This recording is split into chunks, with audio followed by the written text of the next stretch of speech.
आप सभी लोगों का हमारे आरबी जायसवाल यूट्यूब चैनल में हार्दिक स्वागत है। आज के हम इस वीडियो में कक्षा 8 गणित मंथन के इकाई 3 घनमूल के अभ्यास 3B के सवालों को हल करेंगे, जिसमें कि आपको घनमूल निकालना बताया जाएगा। इससे पहले कि अगर आप लोग हमारे यूट्यूब चैनल पर नए हैं, सब्सक्राइब नहीं किए हैं, तो जल्दी से सब्सक्राइब कर लीजिए और बेल आइकन को भी दबा लीजिए कि हमारे आने वाले वीडियो का नोटिफिकेशन आपको प्राप्त होता रहे। तो आइए अब हम इस अभ्यास के टॉपिक पे चलते हैं कि हम घनमूल निकालेंगे कैसे। अभी तक आप घन संख्याओं के बारे में पिछले अभ्यास में पढ़ चुके हैं, तो घनमूल कैसे निकालेंगे।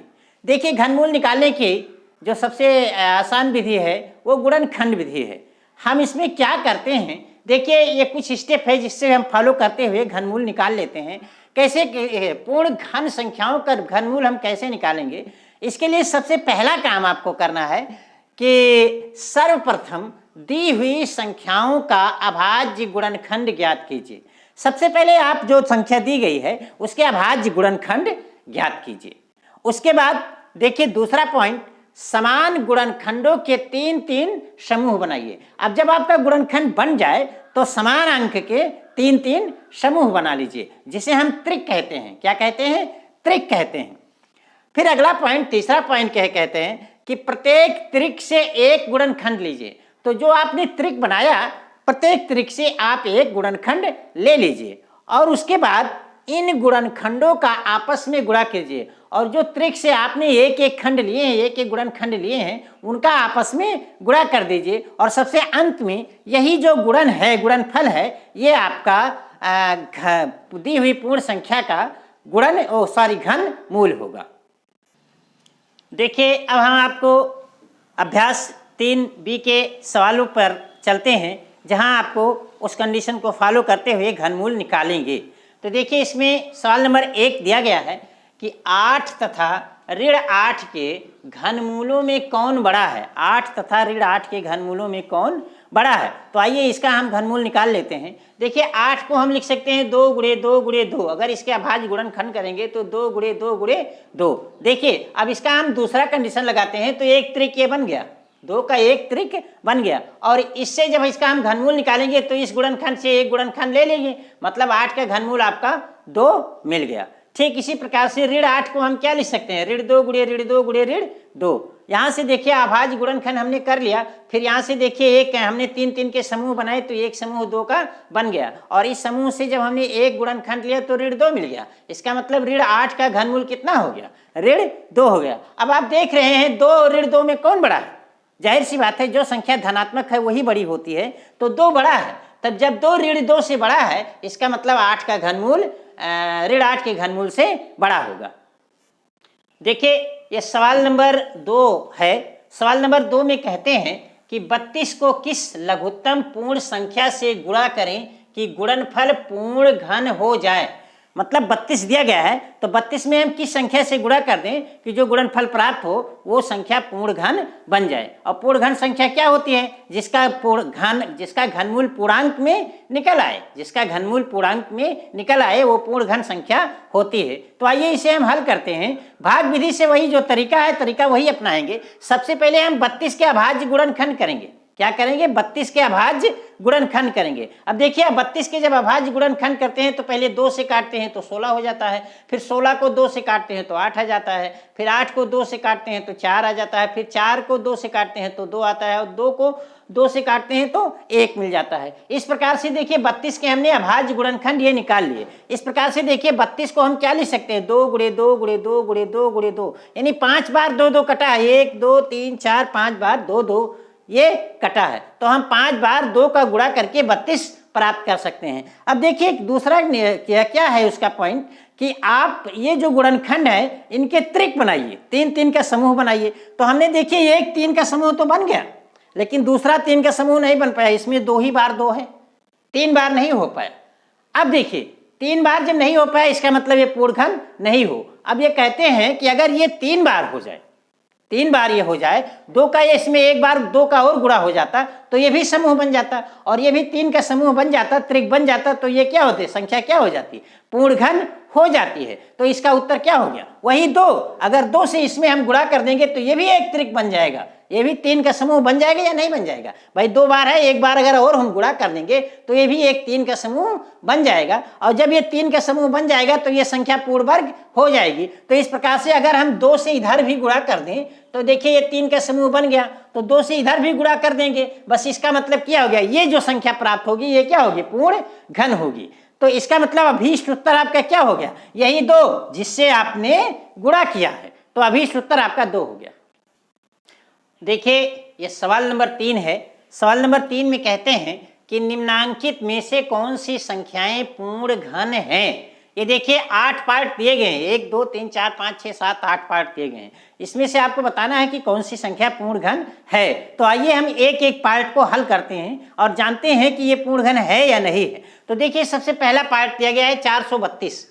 पहला पार्ट दिया गया है 432। अब 432 का सबसे पहला काम हम अभाज्य गुणनखंड करते हैं। तो देखिए 432 को हम 2 से काटते हैं तो 216 हो जाता है, फिर 2 से काटते हैं तो 108 हो जाता है, फिर इसको 2 से काटते हैं 108 को तो 54 आता है, फिर 54 को 2 से काटते हैं तो 27 आता है। अब देखिए 27 2 से नहीं कट रहा है, 3 से काटते हैं तो 3 से काटते हैं तो 9 आता है, फिर 9 को 3 से काटते हैं 3 और 3 को 3 से काटते हैं तो 1। इस प्रकार से अगर इसके अभाज्य गुणनखंड जब हम प्राप्त करते हैं तो 432 को हम 2 गुणे 2 गुणे 2 गुणे 2 गुणे 3 गुणे 3 गुणे 3, मतलब 4 बार 2 का गुणा और 3 बार 3 का गुणा। अब अगला काम क्या करते हैं? हम 3 3 का त्रिक बनाते हैं, समूह बनाते हैं। तो हम देखते हैं कि देखिए 2 का एक समूह तो बन गया और 3 का एक समूह बन गया, लेकिन 1 2 बच गया, 1 2 बच गया। अब जब 1 2 बच गया, इसका समूह नहीं बना, इसका मतलब ये पूर्ण वर्ग नहीं है। पूर्ण वर्ग संख्या वही होगी जिसका ये 3 3 का समूह बन जाएगा, और समूह अगर नहीं बनेगा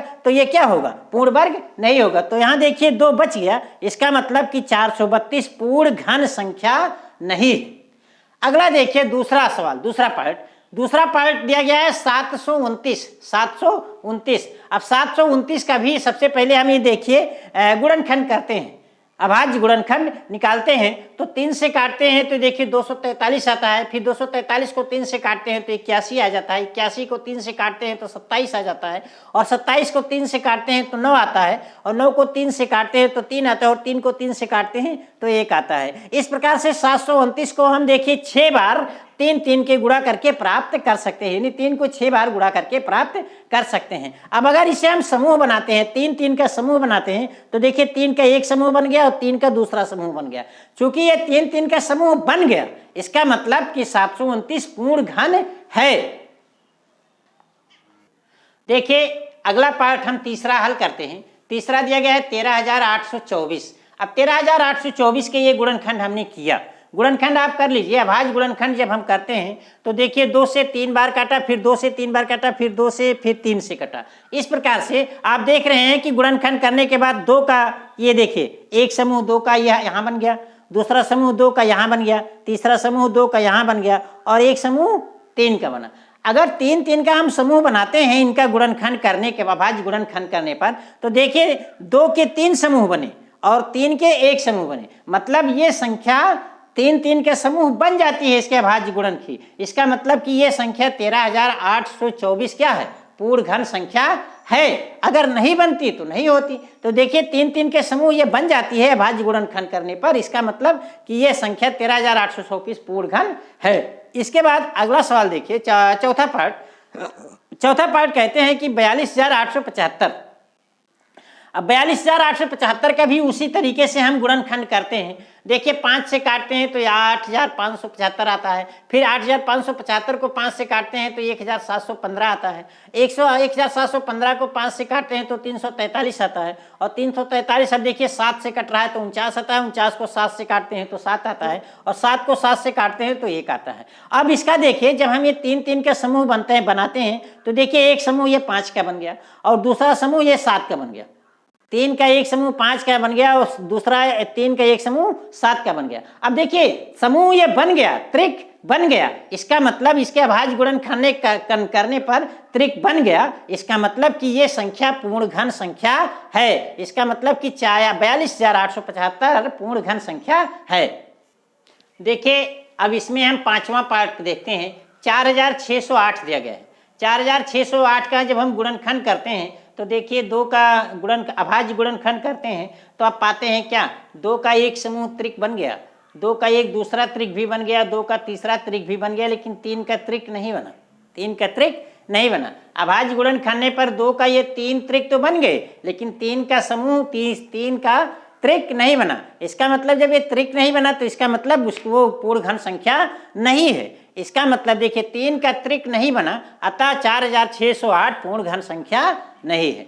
ठीक इसी प्रकार से देखिए हम छठवां पार्ट देखते हैं। दिया गया है कि 1125, अब 1125 का हम गुणनखंड करते हैं तो देखिए सबसे पहले 5 से काटते हैं तो 225 हो जाता है, फिर 5 से काटते हैं तो 45 आ जाता है, और पुनः 5 से 45 को काटते हैं तो 9 आता है, और 9 को अब देखिए 3 से काटते हैं तो 3 आता है, और 3 को 3 से काट देते हैं तो 1 आ जाता है। तो जब इसके अभाज्य गुणनखंड प्राप्त करते हैं, अब अभाज्य गुणनखंडों में देखिए हम जब त्रिक बनाते हैं तो 5 का तो त्रिक बन गया, लेकिन 3 का नहीं बना, 2 ही बार आया, एक तीसरी बार नहीं आया। इसका मतलब कि जब 3 का त्रिक नहीं बना, इसका मतलब क्या है कि ये संख्या पूर्ण घन संख्या नहीं है। देखिए ये इसका 7वां पार्ट दिया गया है 10,976।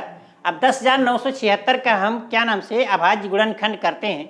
सबसे पहले 2 से काटते हैं तो 5,488 आया, 5,488 को 2 से काटा तो 2,744 आया, 2,744 को 2 से काटा तो 1,372 आया, 1,372 को 2 से काटा तो 686 आया, 686 को 2 से काटा तो 343 आया, 343 को 7 से काटा तो 49 आया, 49 को 7 से काटा तो 7 आया, और 7 को 7 से काटा तो 1 आया। इस प्रकार से अगर जब हम इसका जोड़ा बनाने लगे, त्रिक बनाने लगे, तो देखिए एक त्रिक 2 का बन गया और एक त्रिक 7 का बन गया, लेकिन बीच में ये दो बच गए, इनका त्रिक नहीं बन पाया।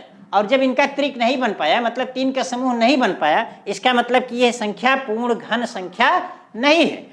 चूंकि 2 का त्रिक नहीं बना इसलिए कि 10,976 पूर्ण घन संख्या नहीं है।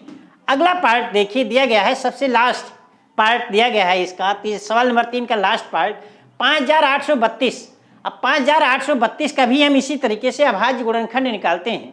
2 से काटा तो देखिए 2,916 आ गया, 2,916 को 2 से काटा तो 1,458 आ गया, 1,458 को 2 से काटा तो 729 आ गया, 729 को 3 से काटा तो 343 आया, और 343 को 3 से काटा तो 81 आया, 81 को 3 से काटा तो 27 आया, और 27 को 3 से काटा तो 9 आया, और 9 को 3 से काटा तो 3, और 3 को 3 से काटा तो 1। इस प्रकार से ये देखिए गुणनखंड हमने कर लिया। अब इसके हम समूह बनाते हैं तो देखिए एक त्रिक 2 का बन गया, और एक त्रिक ये 3 का बन गया, और ये दूसरा त्रिक भी 3 का बन गया। मतलब कि जितने भी गुणनखंड आए इनके 3 के समूह बनाने पर त्रिक बन गया, और जब त्रिक बन गया इसका मतलब कि 5,832 पूर्ण घन संख्या है। इसी के साथ आपका ये सवाल नंबर 3 समाप्त हो गया। अब हम सवाल नंबर 4 या उससे आगे आपको अगले वीडियो में यानी अभ्यास 3B के पार्ट 2 में मिलेंगे। तब तक के लिए धन्यवाद।